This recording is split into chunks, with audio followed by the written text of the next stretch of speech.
आकाशवाणी भोपाल से प्रस्तुत है प्रादेशिक समाचार।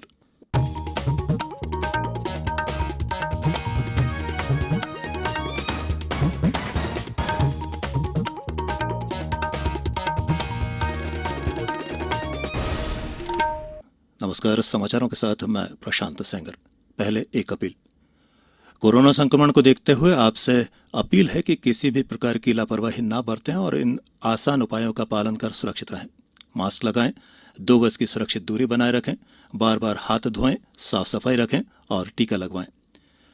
लोगों को कोविड से संबंधित जानकारी देने और उनके मार्गदर्शन के लिए राष्ट्रीय हेल्पलाइन कार्यरत है। इसका नंबर है 011-2397-8046 और 1075।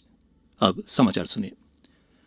मध्यप्रदेश में कोविड के सक्रिय मामलों की संख्या घटकर 1495 रह गई है। राज्य में कल 11,17,277 टीके लगाए गए, जो देश में सर्वाधिक हैं। मध्यप्रदेश कोविड-19 टीकाकरण में अव्वल रहा है।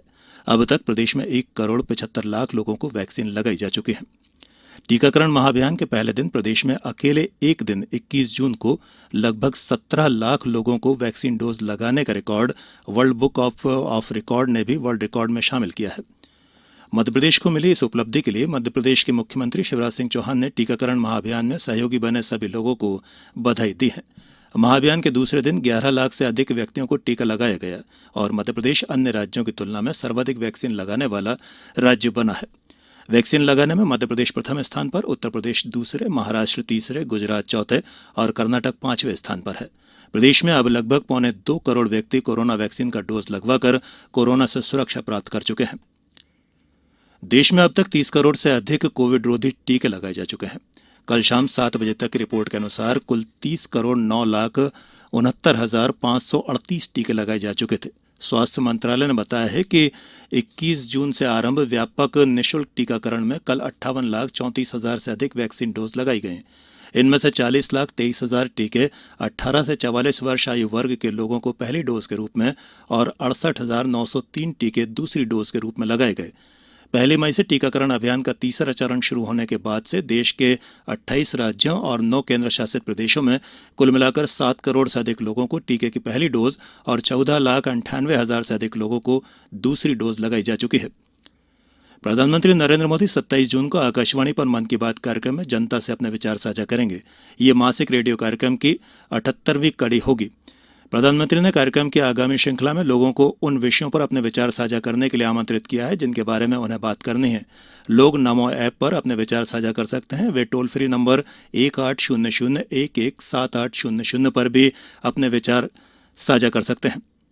केंद्रीय मंत्रिमंडल ने अगले 5 महीनों के लिए अतिरिक्त अनाज आवंटन को मंजूरी दी है। इस योजना के तहत गरीबों को जुलाई से नवंबर तक प्रति व्यक्ति हर महीने 5 किलो अनाज मुफ्त मिलेगा। यह अनाज लाभार्थियों को दिए जाने वाले नियमित मासिक अनाज से अतिरिक्त होगा। देश में कोविड-19 की स्थिति के मद्देनजर गरीबों की मदद के लिए प्रधानमंत्री नरेंद्र मोदी ने 7 जून को राष्ट्र के नाम संबोधन में इस सहायता की घोषणा की थी। प्रधानमंत्री की अध्यक्षता में कल हुई मंत्रिपरिषद की बैठक में 204 लाख मीट्रिक टन अनाज निःशुल्क उपलब्ध कराने के प्रस्ताव को मंजूरी दी गई है। इनमें 81 करोड़ 35 लाख व्यक्तियों को अतिरिक्त अनाज मुफ्त में मिलेगा। इसके लिए सरकार 67,266 करोड़ रुपए की खाद्य सब्सिडी देगी। केंद्र सरकार इस योजना का पूरा खर्च वहन करेगी और राज्यों तथा केंद्र शासित प्रदेशों को कोई भी खर्च नहीं उठाना पड़ेगा। महाराष्ट्र में कोरोना संक्रमण को देखते हुए वहां से बसों के आवागमन पर प्रतिबंध की अवधि मध्यप्रदेश में 30 जून तक बढ़ा दी गई है। पहले यह अवधि 22 जून तक लगाई गई थी। परिवहन मंत्री गोविंद राजपूत ने बताया कि पहले कोरोना संक्रमण की रोकथाम के लिए महाराष्ट्र सहित 4 राज्यों में बसों का आवागमन प्रतिबंधित किया गया था। कांग्रेस की अंतरिम अध्यक्ष सोनिया गांधी ने कहा है कि पेट्रोल और डीजल सहित ईंधन की कीमतों में बढ़ोतरी से आम लोगों पर बोझ बढ़ गया है।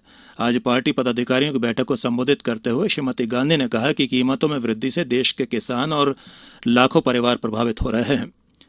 प्रसार भारती के मुख्य कार्यकारी अधिकारी शशि शेखर वेम्पटि ने आकाशवाणी और दूरदर्शन सहित प्रसार भारती की 500 से अधिक इकाइयों में इलेक्ट्रॉनिक रूप से 100% काम करने पर कर्मचारियों को बधाई दी है। श्री वेम्पटि ने कहा कि ऐसा करके प्रसार भारती ने आईटी के क्षेत्र में महत्वपूर्ण उपलब्धि हासिल की है। एक ट्वीट संदेश में उन्होंने कहा कि 3 साल पहले तक पूरी तरह कागजों पर काम होता था, लेकिन कर्मचारियों और अधिकारियों की कोशिशों से उल्लेखनीय बदलाव से संभव हो पाया है। उन्होंने कहा कि आईटी टीम की बदौलत महामारी के दौरान क्लाउड सिस्टम पर दफ्तरों का नियमित कामकाज इलेक्ट्रॉनिक रूप से हो रहा है। इस बुलेटिन के अंत में एक अपील, हमेशा ध्यान रखें, मास्क और 2 गज की दूरी, हाथ धोना भी है जरूरी। नमस्कार।